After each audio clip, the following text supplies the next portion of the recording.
Hey players, if you're looking to improve your game, watch this video because inside I'm going to give you some pointers and some tips, some different things that if you add them to your game, you're going to see results and you're going to see your own game improve. Of course, we're looking at the game of LeBron James. He's going to give us some good stuff to look at. But first, if you're looking for training, you should go to my training platform and create a free account. There's no card required. It's in the first link below, and we'll see if you can see it right here. But right now I'm looking at the workout section, and these are all free. This is part of the free experience. So I've got a Steph Curry workout, a Devin Booker workout, Brad Beal workout. I've also got a point guard shooting workout, point guard skills workout.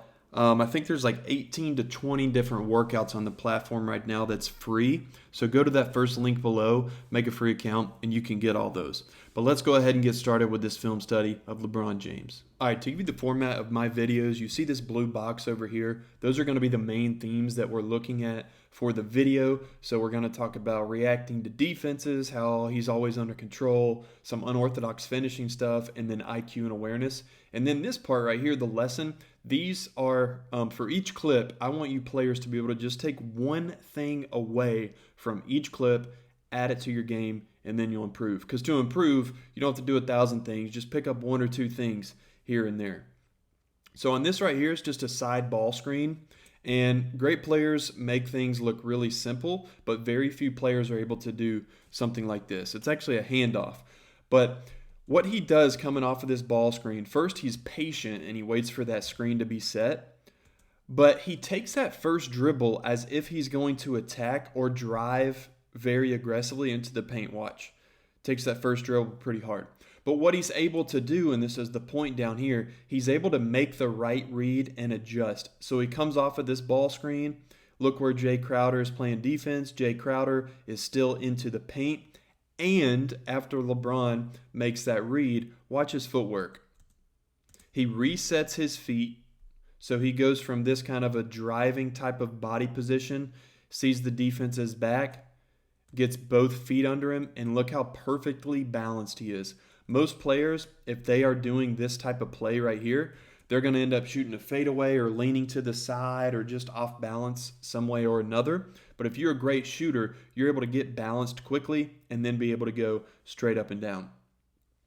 Okay, so this one's off of a high ball screen, and it's just very simple. As he's going off of this high ball screen, look at his footwork and hand combination. He jumps off of his left foot and shoots it with his left hand against a contesting defender, and it's almost like a hook shot.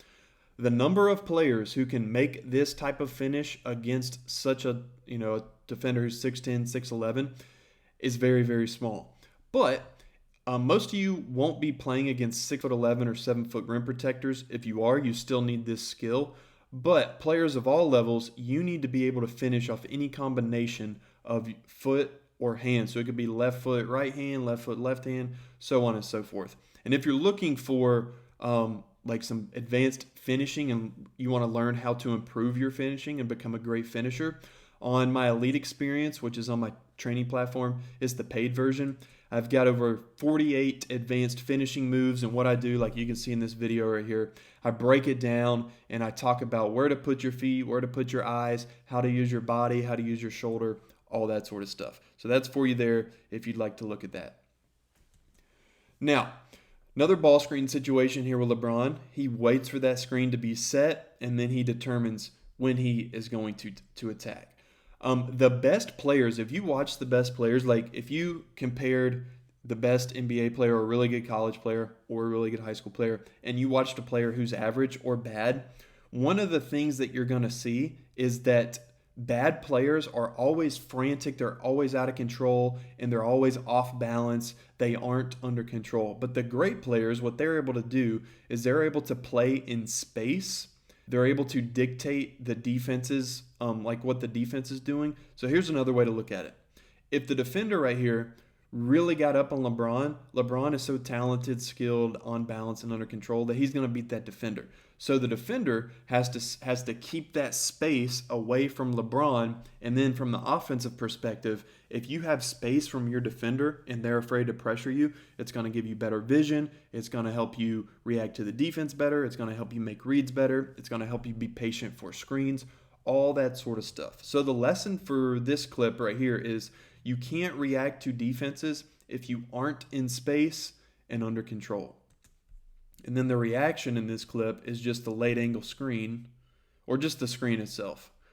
So LeBron's defender right here, he's playing straight up, but then at the last second, he's going to ice the ball screen. There's a couple different words for it, but it's basically when the defense steps up like this and tries to force LeBron to stay on that half of the court. When the defense plays the ball screen like this, they're basically saying to the ball handler, we don't want you driving down the middle of the floor. We want to keep you on the sideline. So he's able to read that, and then he attacks to his left, and then, of course, gets to the rim. Probably a bad call there, but whatever. Okay, so this is a similar clip right here, but it's more about finishing and using your body. And we could say all the same things up here. LeBron has space from his defender. He's being patient. He's under control. Runs his defender into the screen. Talk about all that, but we're not covering that for this one. We're focused on right here. Look at how LeBron drives his shoulder and drives his body into the defense. But the key is that the defense is sliding across the lane. If you were to do this move and you drive your shoulder like this and you extend your arm into the defender, obviously that's going to be an offensive foul. If the defense is set and they're prepared to take a charge, obviously if you run into him with your shoulder like this, that's going to be a foul as well. But if you don't push off, you especially strong like 2s and 3s and guards and wings who drive a lot, you need to learn how to get your shoulder into that defense, grip the basketball with a lot of strength, protect the basketball, and then be able to finish through that contact without pushing off.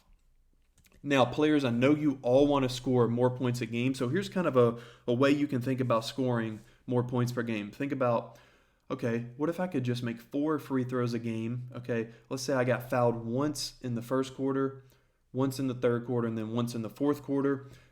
Each foul, you get 2 free throws, and you go 5 for 6, let's say. Okay, well, wow, okay, I just got 5 more points a game. Okay, let's say I want to score 6 more points a game. Well, that's just 1 3 per half, so all you got to do is find 1 3 in each half for getting 6 more points a game. So if you're kind of doing the math and following along, 5 free throws and then 2 threes, you're already at 11 points a game. Now let's say you want to get 1 layup just per half. That would be 4 more points. Now you're up to 15 points a game. So 2 made threes, 2 layups, and a couple free throws, you're scoring a lot of points. So when you're thinking about how to increase your average, you can just break it down like that to simplify it. So on this one, LeBron's in the corner right here. We could talk about backdoor cuts and moving without the ball, but my point for this slide is that he catches the defender falling asleep, goes for the backdoor alley-oop. Of course, some of you watching this can throw this down. Most of you probably can't. You probably don't need to. But regardless of the dunk and the alley-oop, what you can do is just once per half, be able to find when your defender falls asleep and you can go backdoor cut for a layup, maybe a dunk. If you do that, that's 4 points a game added on to, let's say you're averaging 9 a game. Well, if you get one of those per half, you go from 9 points a game to 13 points a game. So the lesson here again, steal 4 points a game, 1 bucket a half by just being always aware and using backdoor cuts. So that's it for these 5 clips of LeBron James. Again, if you're looking for training, go to my training platform, link below. You can make a free account, no card required. And then the Elite Experience is the paid version. It's got like 300 drills for finishing, driving, passing, shooting, moving without the ball, ball screens, all skills in basketball. I cover it. It's really going to help you, and it's a good price. It's a one-time payment of $147, and then you don't pay again. So it's a pretty good deal. But I hope you enjoyed this. Also, look around my channel. Subscribe to the channel because I've got a lot of videos like this. If you're a basketball player and you want to get better, this is exactly for you. Because I've coached college, I've worked with NBA coaches, and I've also coached high school. So all this stuff I've learned from great coaches, and I love sharing with players on YouTube. Hopefully you find this helpful. Let's keep getting better.